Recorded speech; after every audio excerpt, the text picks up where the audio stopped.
try to catch 5 fish for 20 pounds. From the land of sky blue Oh. Look at that pig. comes the water. That's what we came for right there.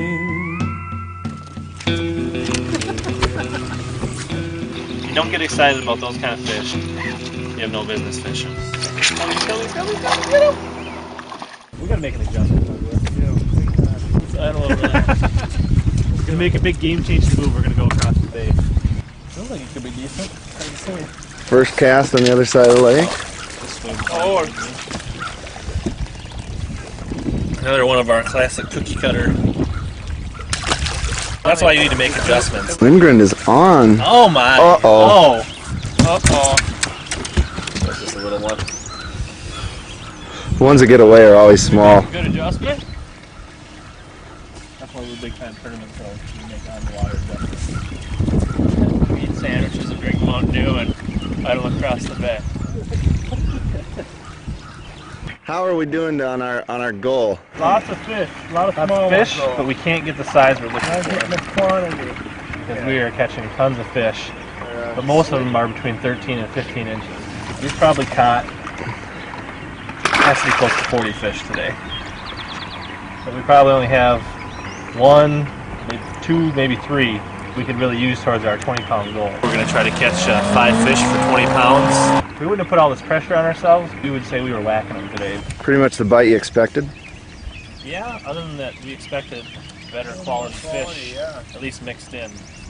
A lot more bigger? Last year we were out here at the same time of year, and we sorted through a lot of fish, but we caught a lot more 2 and 3 pounders and a handful of 4 pounders. Doesn't mean we won't get into them, but it's a wider spread of fish where we seem to be catching mostly the same sizes in that one real big one we got.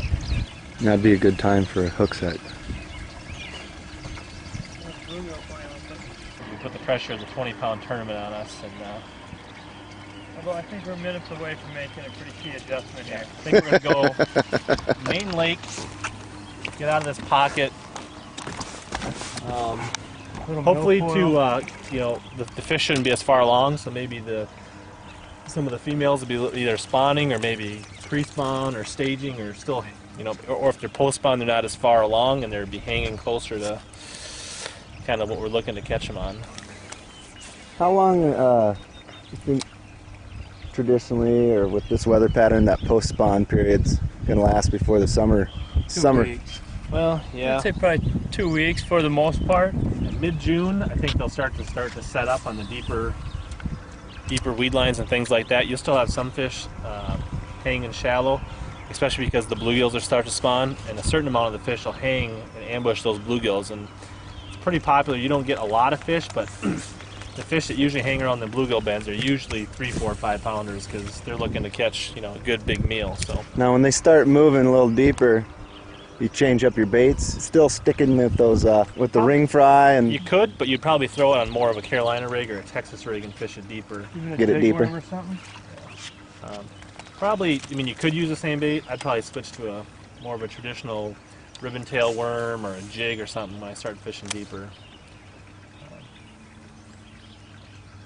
Yeah, they work at all the depths, but it's just kind of what you got. Some of it's what you have confidence in and what you kind of feel is the right thing. But these ring fries work really good this time of year because there's actually a lot of scum and a lot of weeds and kind of junk weeds mixed in here that kind of tend to foul up a Texas rig or a jig, and so the weightless doesn't get down in there. And plus, if your weight gets down there, it kind of buries and the fish can't necessarily find it so well. And this is like a Senko, but it falls a little slower, so it's somewhat some days better because it stays in the strike zone a little longer than like a Senko kind of shimmies down a little quicker. But if we were fishing, like let's say we go out and maybe we start fishing some grass that's more like in 4 or 5, 6 feet of water, and we look for that weightless, we might want to switch to a Senko because this actually might fall too slow and not be a little less efficient. So that's kind of the reasoning behind it. Now, Josh, you were talking about flipping some mats. What's the game plan on that? Well, what's the tackle? We gotta find some mats. I'm hoping that we can get more of some milfoil and get back in off the main lake over there. I know there's some good milfoil clumps around the islands, and sometimes those bigger fish that just got done spawning, we'll just go and, especially in the middle of the day like this, just go right up into that milfoil. Then we can just drop a craw on them or something like that and pull them right out of there. You drop it on the edge or right through the top of it? Usually right through the top of it. Something Just find pretty, the bigger clumps, and something pretty heavy. sometimes, it depends how. It depends just how thick that milfoil is. Just depends if you this time of year, I'd say we probably get away 3/8 to a half, and then later in the year sometimes you got to go all the way up to an ounce. When it gets thicker. Yeah. Just to get through it. And it depends too on what you're flipping. Milfoil is pretty easy to get through. Sometimes when it mats up on the top, it gets pretty thick, but then you might flip something like rice, and that might take a little bit more to get down into the rice. I'm hoping we find them over there though. Yeah, I'm We hoping. definitely need something to a little bigger size. I'm hoping you catch one right now when I've got this camera angle. Oh, me too. Me too. You want to just stay on the cone motor for the rest of the day? Hold that angle. Oh, there's a good one. Is it a good one? Yeah. Oh, yeah. Big. Is that a ring fry fish again?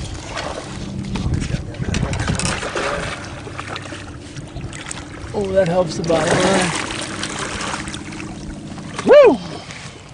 Dang. 4 pounder. Kit right there. He's probably only about 4, isn't he? Oh, that's It's a pretty chunky. It's a little post spawn though, I think. right out of the rut. Yeah. Ring fry. We're gonna put this one live well so we can get a picture in later. But that's about a 4 pounder, so Oh, that one ain't spawning. that's I think he's bigger than that. What is that plant that's got those big floating roots? Kind of freaky Picture looking. that. It's the lily pads. And it's their roots that are kind of, I think it's their old roots that are starting to float up. Kind of released from the bottom. That'd make a perfect canopy for a bass to sit under. 'Cause all that viney stuff mats up and they can sit right underneath that.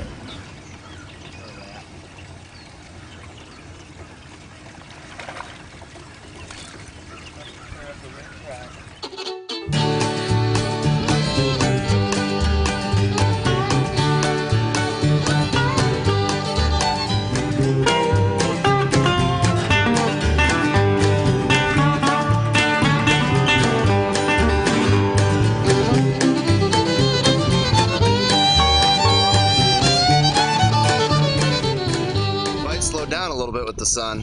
Might have slowed. So we're gonna try to maybe hit a few of these boat docks to see if that hasn't pulled a few of the nicer fish in under the tight cover. Probably have enough time to hit these next 5, 6, 7 boat docks, and that'll probably be the end of the day. So now or never to make that the push to get our 20 pounds. Got one? Jig? Better? Yeah.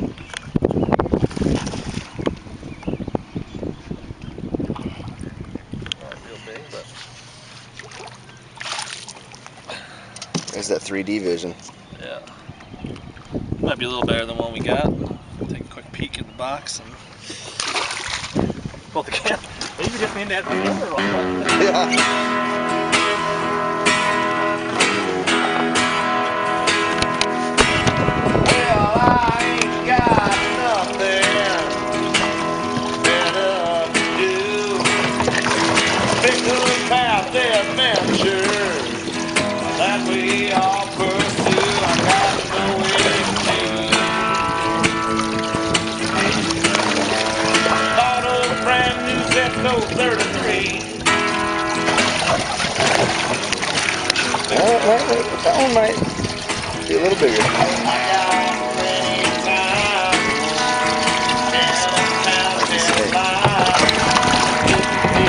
Oh, my big strike. What do you think, Josh? Smaller? Yeah, there's one on the right. Well, I don't care if I have. We're going to try to catch 5 fish for 20 pounds.